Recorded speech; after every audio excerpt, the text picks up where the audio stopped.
Jesus parallel Himself, the Holy Spirit. Sila po ay iisa lang.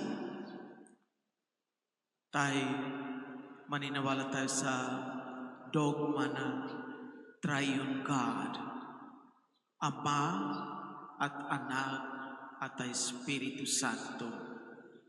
Yun po ang dogma natin. Sinabi ni Jesus, siya at ang Espiritu o Holy Spirit ay iisa lang.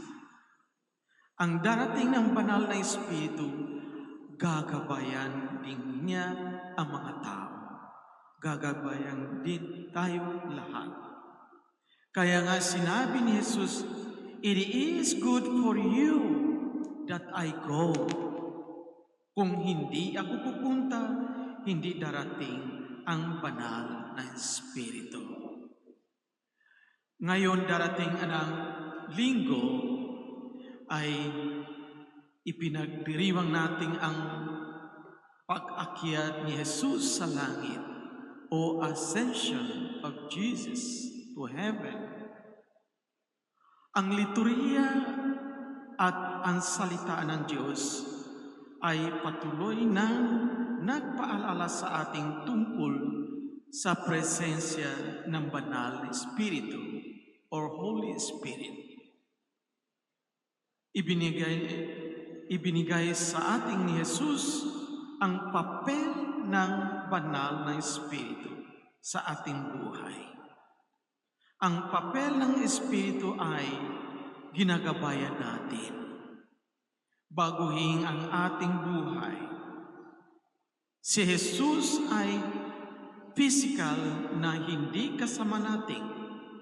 Ngunit ang banal na Espiritu ay patuloy nang kumikilos gaya ng ginawa ni Jesus. Kaya nga sinabi ni Jesus sa kanyang mga alagad na huwag kayong matakot. Pagdating ng banal na Espiritu, ituturo niya sa ating ang lahat. So mga kapatid, manalangin tayo at hilingin natin sa banal na Espiritu, gabayan tayo, lalo-lalo na gabayan ang ating mga pinuno, mga leaders na simbahan, tulad ng Pope at mga bishops, mga pari, upang gabayan nila ang simbahan sa tamang direction. Kailangan nating Holy Spirit. Kailangan nating Holy Spirit sa buhay natin. Pentecost ay piyesta ng simbahan. Pentecost ay birthday of simbahan. Nandoon ang simula tayo bilang isang komunidad, bilang isang simbahan. Kung walang Holy Spirit sa buhay natin, hindi natin alam ang gagawin natin. Kaya nga sinabi ni Panginoon, it is good for you that I go. Kung hindi, we do not know what we are going to do. Hindi natin alam anong gagawin natin. Siguro ang tama, maging mali. Kung mali, maging tama. Yung ang mga tao ngayon, kung walang banal na Espiritu sa buhay nila, ay mali maging tama. Yung tama maging mali. Pero ng presensya ng Panginoon sa buhay natin, baguhin lahat. Ituturo siya sa ating lahat.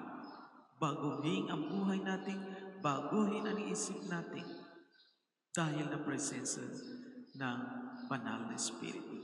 So mga kapatid, let us continue to pray para sa ating sarili, sa ating lipunan, sa ating simbahan, lalo na mga leaders natin, bagong pope natin, mga cardinals natin, mga obispo natin, ang mga pari natin, lahat ng mga leaders na simbahan, sama-sama tayo hingin nating gabayan at direction ng banal na Espiritu.